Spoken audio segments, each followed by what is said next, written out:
चवीला भारी आणि पाम ऑइल अजिबात नाही। इराण विरुद्ध अमेरिकेतील शस्त्रसंधी आज संपणार असल्यानं जगाची धाकधूक वाढली। चर्चेच्या दुसऱ्या फेरीचं भवितव्य यथांतरी, इराणवर पुन्हा हल्ल्याची ट्रम्प यांची धमकी। दुसऱ्या चर्चासत्रासाठी अमेरिकेचे उपराष्ट्रपती जे.डी. व्हान्स आणि इराणचं शिष्टमंडळ अजूनही पाकिस्तानात दाखल न झाल्याचं वृत्त, तर पाकिस्तानकडून चर्चा होणार असल्याची स्पष्टोक्ती।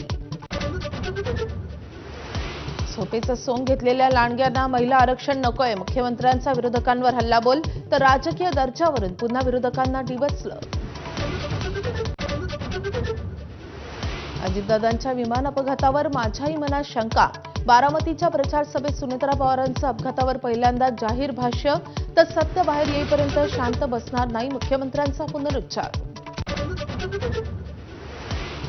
राज्यातील जवळपास 17 लाख शासकीय आणि निमशासकीय कर्मचारी बेमुदत संपावर, जुन्या पेन्शन योजनेसाठी आक्रमक, निर्णय होईपर्यंत मागे न हटण्याचा निर्धार।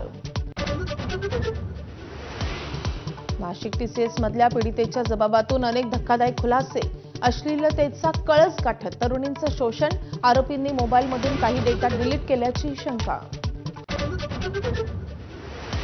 पंतप्रधान मोदी दहशतवादी नव्हे तर दहशतवाद पसरवतात असा उल्लेख, वादग्रस्त वक्तव्यानंतर मल्लिकार्जुन खरगेंची सारवासारव, भाजपकडून टीकेचा आसूड।